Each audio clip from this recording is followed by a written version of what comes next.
rhum, bienvenue sur la chaîne du bar de l'ours. L'ours c'est moi et le bar, il est derrière. Aujourd'hui, dégustation d'un Baileys.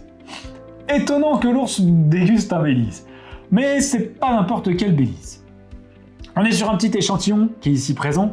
Ça m'a été envoyé par Jocelyn et Christophe qui ont une boutique spécialisée au monde du rhum sur Lyon. Donc ils ont ouvert leur boutique en 2015, ils ont ensuite décliné un site internet en 2018, la Maison des Rhums, et aujourd'hui ils ont plus de 1200 références de rhum. Et fin 2021, en fait ils ont voulu créer leur marque de rhum qui s'appelle Dieu le veut, et ils ont créé avec un Bean Light à l'époque.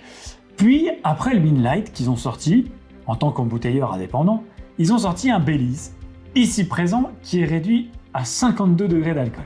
Il y a encore des bouteilles disponibles, c'est aussi pour ça que je le fais, parce que des fois je fais des produits qu'on trouve plus, celui-ci on en trouve. Si jamais il vous intéresse, après la vidéo. Alors sur ce produit, on est sur quoi? On est donc sur un Baileys, on est sur un Travelers, on est sur un produit qui est un 7 ans d'âge, qui a été vieilli 3 ans à la distillerie et 4 ans en climat européen continental. C'est un rhum de mélasse bien évidemment, qui a fait donc les 3 ans en ex-fût de Bourbon et les 4 ans en ex-fût de cognac. C'est un 2016 et pour la petite anecdote, quand ils ont eu le fût, il était à 63 degrés et ils l'ont réduit à 52 parce qu'ils ont trouvé que c'était plus intéressant à ce degré-là.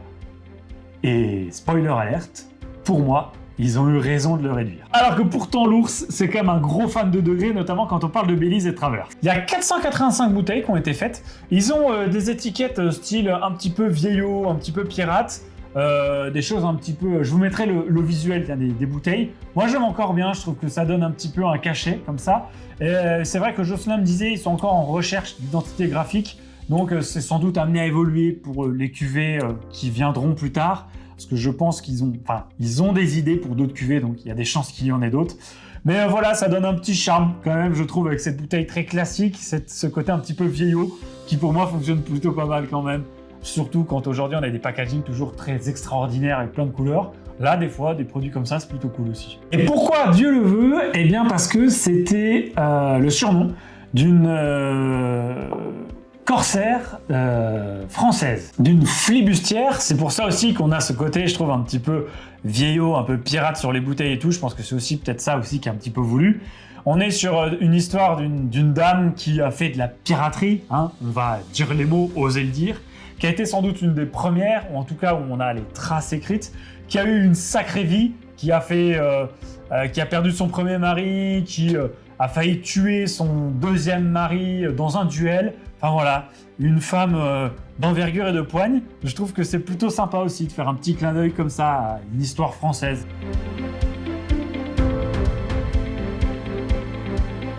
Tu sens tout de suite qu'il y a un petit peu d'attaque, tu sens que les 52 degrés ils sont présents et ils sont là pour te dire je veux pas forcément que venir te caresser les papilles. Il y a le côté épice qui vient, il y a le côté tout de suite presque un petit peu chocolaté, légèrement caramélisé. Il y a un petit côté vanille, assez lointain. Et en même temps, on a une rondeur presque un petit peu haute vie. On a un truc qui est assez chaleureux. On a ce côté coco qu'on retrouve clairement. On a vraiment les épices qui te donnent un petit peu de corps là-dedans. On a l'alcool qui est aussi présent, mais c'est relativement bien fait à l'intérieur. C'est plutôt bien fondu là-dedans. Le côté vanillé, presque un petit peu dessert finalement. Sur un côté légèrement pâtissier. On aurait un espèce de dessert caramélisé sur le dessus avec le sucre et à l'intérieur tu aurais pas de la pêche, eux ils ont parlé d'abricot, je sais pas si j'aurais dit abricot, mais en tout cas j'ai le côté amande et presque un petit peu poire. C'est un nez qui est presque un peu moelleux, assez agréable, mais qui te dit j'en ai sous le pied.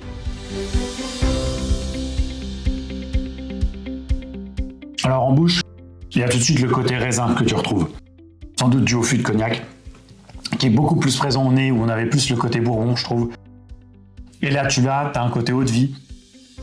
T'as le côté légèrement presque crémeux en bouche, côté vanillé. Les 52 degrés sont présents. Ça vient te mettre quand même comme ça dans la bouche. Tu sens que t'as quelque chose où il y a des watts qui te parlent, qui a du caractère. Il y a le côté vraiment épicé et ça se mêle avec le côté légèrement, je crois que je l'avais dit au nez, un tout petit côté un tout petit peu chocolat. On a évidemment une pointe de coco qui traverse, mais peut-être un peu moins que ce qu'on avait sur le nez, un petit peu moins présente à la bouche. Et clairement, je pense que la réduction, elle est vraiment bien faite, parce que 63, il y a des chances que ça ait trop tabassé pour qu'il soit agréable à prendre en bouche. Là, moi, j'aime bien parce qu'il y a vraiment encore du corps, il y a vraiment encore du caractère. Ça t'amène quelque chose, en restant sur un arôme assez léger quand même. Quand on est sur des travelers, c'est que tu descends en degré d'alcool, de toute façon, tu sens que les arômes tiennent moins. Mais 52, c'est bien là. Pas en dessous, mais au-dessus, je pense que ça aurait pu tabasser peut-être un petit peu trop fort. On a ce côté fruité, hein, clairement. Moi, je vous dis, j'ai presque un côté un peu amande, voire même amande, pistache caramélisée et poire beurrée comme ça. C'est pas mal d'avoir des travelers des fois aussi, peut-être un peu moins costaud que ce qu'on a l'habitude d'avoir. Alors il y en a qui les réduisent autour de 40-45, je trouve toujours que c'est... Enfin, ouais, je crois que j'en ai pas vu un seul où j'ai trouvé que c'était assez costaud pour moi. Je trouve que ça vraiment manque de quelque chose, ça manque de corps.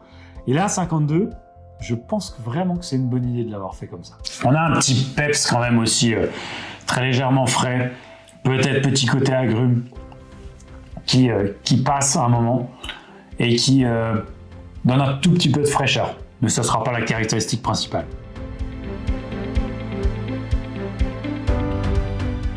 Elle est peut-être un petit peu courte, c'est presque un petit peu dommage, c'est peut-être pas assez. On a quand même ce côté vanillé, beurré qui reste.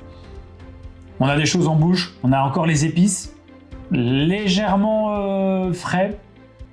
Cette vivacité qui est quand même encore présente. Les 52 qui permettent de garder un petit peu en bouche. Et ça reste relativement léger quand même. Finale grasse, c'est une finale moyenne. Une finale moyenne où on aurait peut-être espéré avoir un petit peu plus. Mais en même temps, c'est ça aussi qu'il faut avoir, c'est que du coup, dans le côté bouche, bah, ça se passe plutôt bien, on y revient plutôt facilement.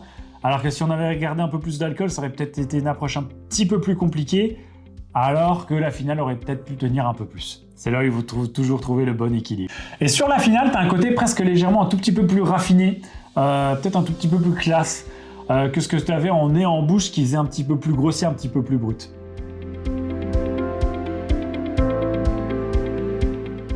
Alors pour conclure, on est sur une bouteille qui est à 79 €. 79 €, 70 centilitres. Pour un traveler, son bouteilleur indépendant, 7 ans d'âge, c'est un tarif qui est classique.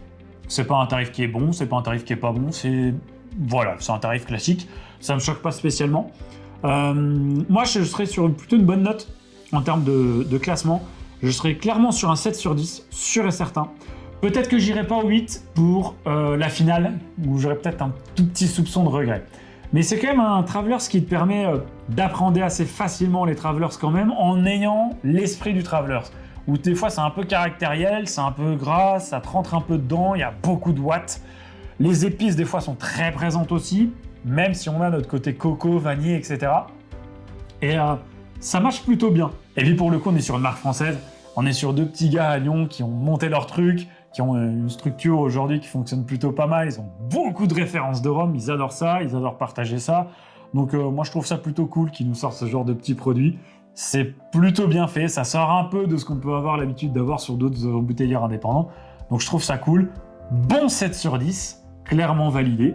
Et peut-être moi ce qui m'aurait plu pour avoir le 8, ça aurait peut-être été cette finale un tout petit peu plus présente. Mais on est clairement sur un produit très cool. Merci à toi, le peuple du rhum, d'avoir visionné la vidéo. N'hésite pas, comme d'habitude, à commenter, partager, liker, à suivre sur les réseaux sociaux, à venir sur la page Instagram, le compte Facebook, à t'abonner à la chaîne, à mettre la petite cloche. Moi, je vous dis à très vite pour d'autres aventures. Et comme d'habitude, n'oubliez pas plus haut que le rhum.